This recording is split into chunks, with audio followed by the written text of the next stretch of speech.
con los acontecimientos ocurridos en los últimos días, los últimos 2 meses prácticamente, que se levantaron nuevamente las antorchas, miramos un país convulsionado, prácticamente ya ingobernable, con ingobernabilidad. Sí, cuando capturaron a David, precisamente en una entrevista afirmamos que estaba acorralado, Juan Orlando Hernández.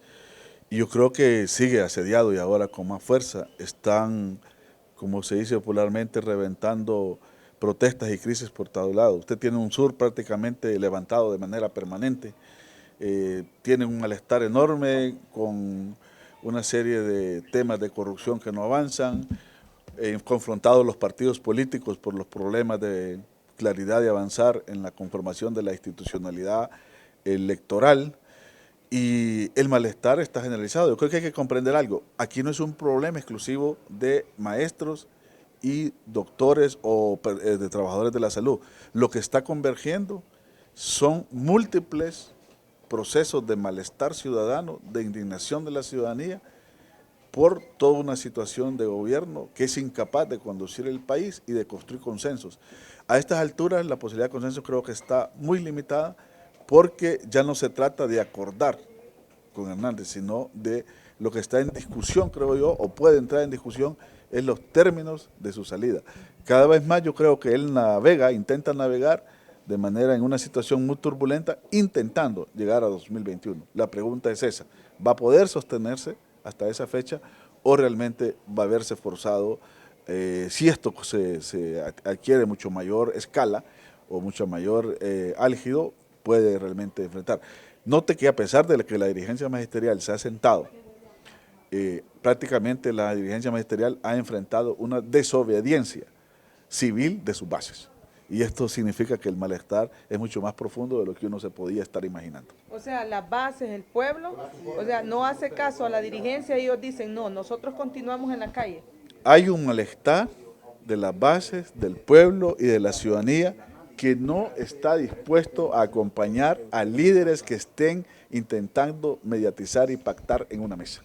Lo que quieren es que realmente se atiendan las demandas, no que se negocien, que realmente se deroguen, pero además, en realidad, lo que están planteando es el enorme, digamos, rechazo popular a un gobierno que la ciudadanía lo sigue considerando y profundamente ilegítimo, ilegal, y que además las encuestas lo dicen como el peor de toda la historia democrática del país. Y es el momento de valorar, Eugenio, doctor, con respecto a qué pesa más, si seguir sosteniendo a un gobernante que es rechazado por la mayoría del pueblo hondureño, o buscar de qué forma sale. Es que aquí, para que pueda haber una salida realmente al gran problema del país, significa que se requiere que la protesta se escale, se profundice, para que entiendan los grupos de poder que no deben seguir sosteniendo un gobierno que le hace enorme daño al país.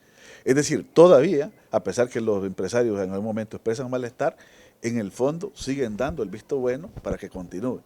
Tenemos una embajada de Estados Unidos que, a pesar de ver que tienen un presidente hasta el tuétano en términos de corrupción y vínculos familiares que han organizado, todavía se atreven a darle la continuidad. Tenemos una marcha que los grandes casos de corrupción no terminan de arrancar, pero todo esto pesa mucho arriba. Entonces, ¿quién puede friccionar, hacer que entiendan estos grupos de poder? Estos grupos de poder solo entienden cuando ven que un pueblo, rechazando un régimen ilegítimo, pues amenaza sus intereses. ¿Y es necesario esa fusión, por ejemplo, de lo social con lo político? Lo social con lo político en momentos de crisis en todas las sociedades y en momentos históricos siempre se juntan. Pero creo que todavía falta ese entendimiento, tanto del lado político como de lo social. Todavía uno escucha discursos que rechazan lo político y escucha discursos políticos que no entienden lo ¿Y es social. un error eso? Es un error político de la coyuntura. Claro que cuando un país se estabiliza, es importante que los sectores y los movimientos sociales mantengan los campos, como se dice, son diferenciados. Porque una cosa es un partido y otra cosa es un movimiento social. En este momento de la crisis, lo que se necesita más bien es la articulación. Si esa articulación no se da, tanto adentro de lo social como adentro de lo político, lo que permite es oxigenar un gobierno que siga buscando salidas o que siga jugando a las opciones represivas. Un escalamiento de la protesta también haría pensar a los militares, que son el otro factor, que hay malestar, pero todavía uno que otro renuncia, pero no se atreven en grupo a levantar la cabeza y decirle a sus mandos que dejen de apoyar un presidente en estas ¿Y condiciones. cómo calificar a aquellos sectores políticos que obvian esta lucha social, doctor? Yo creo que tiene que ver con dos posibilidades, ¿no? Uno, o es una ceguera política, de no entender el momento. La gran lucidez de un líder es entender el momento. Y una vez que lo entiende, que lo interpreta, actuar conforme a él. Entonces es una ceguera. O dos, tienen temor por otros intereses que están convergiendo en sus opciones partidarias. Yo creo que en algún momento, creo que lo primero, también a veces, normalmente se pasa diciendo que los pueblos no luchan, pero cuando los pueblos se desbordan, hay varios sectores, liderazgos que les da miedo y corren a buscar la mesa. Y a veces no para sentarse a dialogar con el poder, sino para meterse debajo de ella. Y necesitamos ver esos políticos, esos líderes políticos, por ejemplo, convocando al pueblo, movilizándose junto al pueblo. Es que en en las este calles. momento, si usted analiza el discurso separado del Partido Liberal que lidera Luis Zelaya, los planteamientos ahí están. Que se vaya el dictador, que se vaya, así le llaman la narcodictadura. Si usted analiza los discursos de Libre, están convergentes. Si usted analiza los discursos sociales contra las mineras, de las antorchas, entonces la pregunta es, ¿están coincidiendo? Entonces, ¿por qué no se juntan y hacen una sola proclama de toda la oposición política y social en una gran convergencia? Porque creo que falta todavía tener la capacidad de dar un paso atrás y saber que una gran plataforma no necesariamente la tengo que liderar yo, o mi amigo, o el que está a la par, sino que sea una cuestión de un momento histórico para que Honduras entre a qué. Honduras necesita entrar a un proceso de transición. Es decir, necesita recuperar el Estado de Derecho, la democracia y las libertades y los derechos humanos. Y para eso necesita un momento específico que es hacer a un lado a quienes hoy le están haciendo un enorme daño al país. ¿Y por qué estos líderes políticos actuales no quieren o no entienden esto? Mire, yo le hablaba de la ceguera, pero lo otro es que puedan haber intereses, pero esos son ellos los que deben responder. Porque hay que decirles de manera clara, o ustedes son incapaces de comprender la coyuntura y de actuar conforme a ella, o tienen intereses de otro tipo. Entonces es urgente una plataforma, quizás nuevo liderazgo, que impulse toda esta inconformidad. Yo creo que los liderazgos están ahí. Cada quien lidera algo. O sea, yo no puedo desconocer que Luis lidera un sector importante, lo que lidera Libre, lo que lideran los sectores sociales, lo que lideran el sur. Lo que tienen que hacer es juntarse, articularse y plantear una sola demanda. Yo creo que la demanda tiene que ser recoger más o menos unas 4 planteamientos o ejes centrales. El tema de no privatización, pero no solo de la educación ni de la salud, sino no privatización también de los territorios.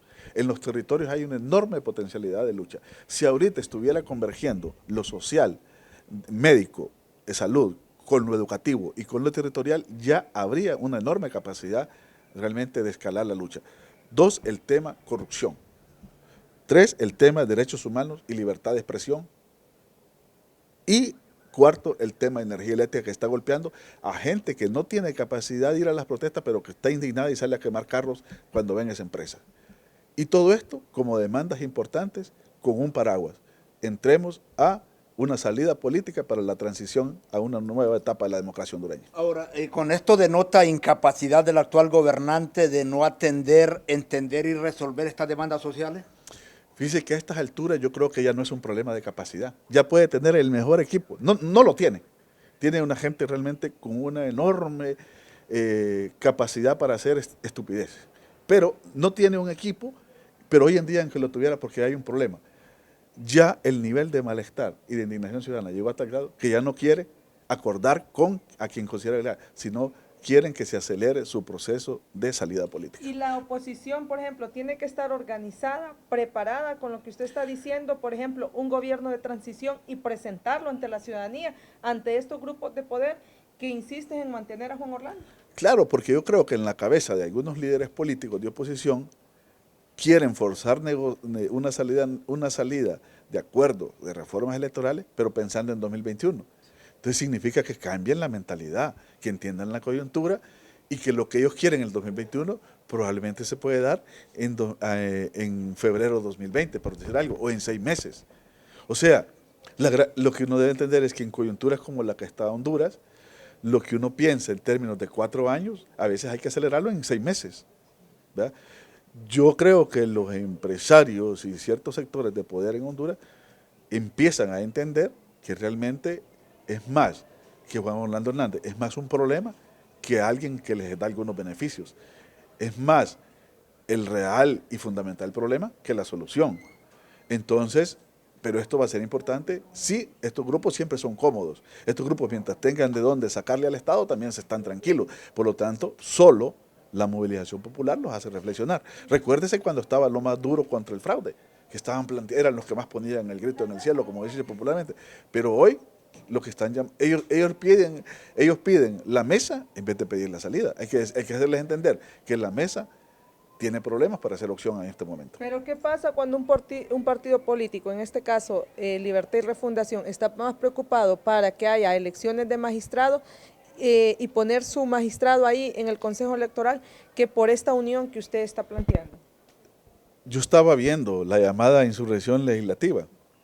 No es una mala idea. De todo lo que han hecho, creo que es la idea más consecuente, pero tiene un enorme problema. Está encarnada en lo estrictamente político-electoral.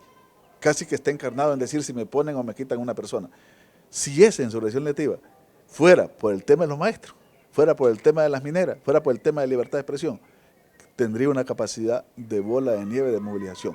La pregunta a los líderes de la Libertad de Refundación es ¿por qué están anclados en esa única demanda y no amplían esa insurrección legislativa y la conectan con la insurrección, no con la insurrección todavía, pero por lo menos con la protesta, la ola de protesta agitada que está en la calle de manera permanente? Ahí usted ve que realmente eso. Entonces usted ve que a veces los líderes de Libertad de Refundación van como individuos a las marchas, pero realmente eso es elemental si no logran que su institucionalidad sea la que realmente tome la decisión y se articule.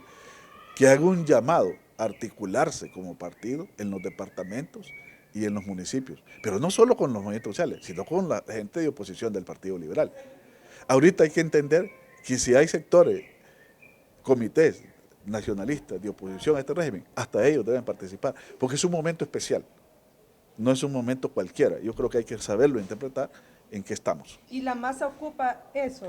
¿Usted cree que para que esto crezca más se ocupa liderazgo, una plataforma que dirija? Si no hay liderazgo, tiene un enorme problema, que solo dure horas. Usted puede ver una indignación que puede ser capaz de meterle fuego en horas a un país, pero luego no tiene capacidad de sostenibilidad si no hay gente que la conduzca y se articule. Entonces ese es el problema, ¿no? Cuando nosotros vimos el 29 de abril lo que sucedió, la pregunta era, ¿va a poder esto continuar? Porque además, sin conducción, también la ciudadanía se vuelve más vulnerable a la represión, al régimen, y se atemoriza cuando no ve quién le dé el ejemplo de ponerse al frente. Entonces, es necesario que haya por eso procesos de articulación y de conexión. Si